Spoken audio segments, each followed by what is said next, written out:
And I'm Monday. And this is our story. Once upon a time, there was a metal called silver. It was discovered that silver could kill bacteria on food and in drinks. No one understood how it worked, it just did. Long ago, ancient Egyptians put their food inside silver containers to keep them from spoiling.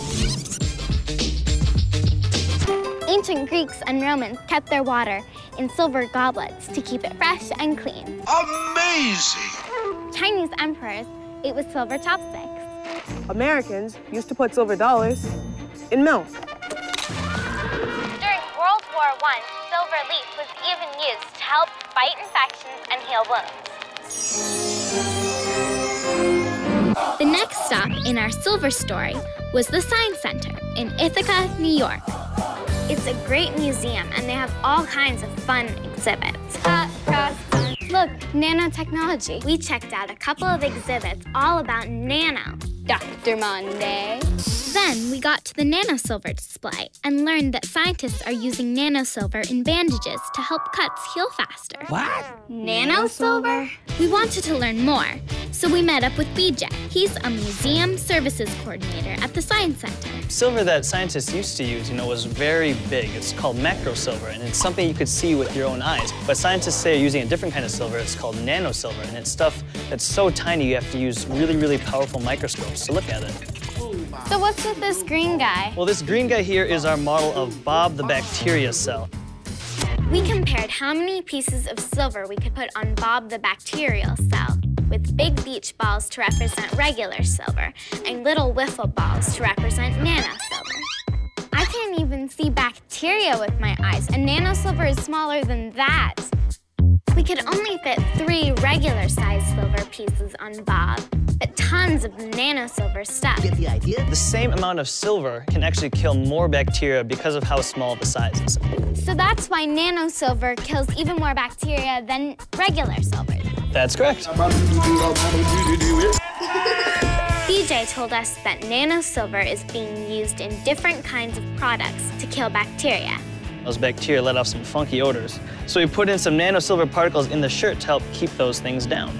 But tell me, what happens when the nanosilver is washed down the drain? Well, some people are worried that nanosilver particles might end up in the environment and actually kill some good bacteria out in the wild. Thanks so much. You're welcome. We decided to visit a lab to test out how nanosilver affects the environment. But first, we had a test of our own to see how good nanosilver is at killing bacteria and bad smells.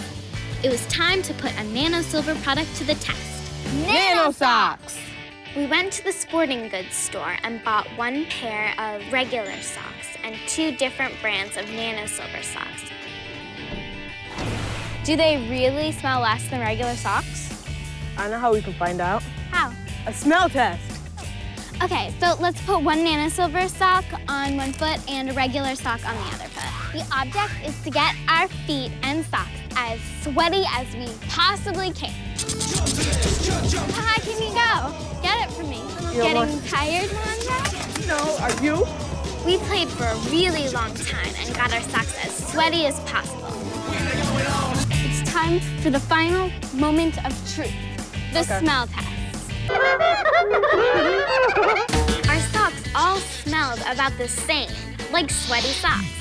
Smell test result, inconclusive. Next up, we wanted to test whether nanosilver washes out of the socks when you put them in the laundry. We remembered what BJ said. Well, some people are worried that nanosilver particles might end up in the environment and actually kill some good bacteria out in the wild. We washed 1 of each sock and saved the dry socks for later. Now let's take the socks in the water to the lab to see if any nanosilver has leaked out. We went to the Department of Microbiology at Cornell University to meet a student named Hekia, who tests nanosilver fabrics. Hekia helped us test our nanosilver, both the silver in the socks and any silver that might be in the wash water. First, we did a bacteria test on our clean, dry socks to see how well the socks killed bacteria. We used a common type of bacteria called micrococcus. Micro what? Micrococcus is bacteria that's commonly found on your skin, and it's actually the reason why your sweat will smell. First, we cut out samples from our dry, plain cotton socks and our 2 pairs of nano socks. We put the socks on an agar plate to hold our socks in place. The agar looks a lot like gelatin, and it had some bacteria food in it. Then, we combined the micrococcus bacteria with liquid agar and poured it in the plate with our socks. Okay, guys, now we'll test the wash water. We wanted to know if the leftover wash water from the socks could kill bacteria too. We had samples of wash water from all 3 of our washed socks. We took each of our wash water samples and mixed in bacteria and some broth for the bacteria to feed on. We put all our socks and wash water samples into the incubator so they could stay warm and grow overnight.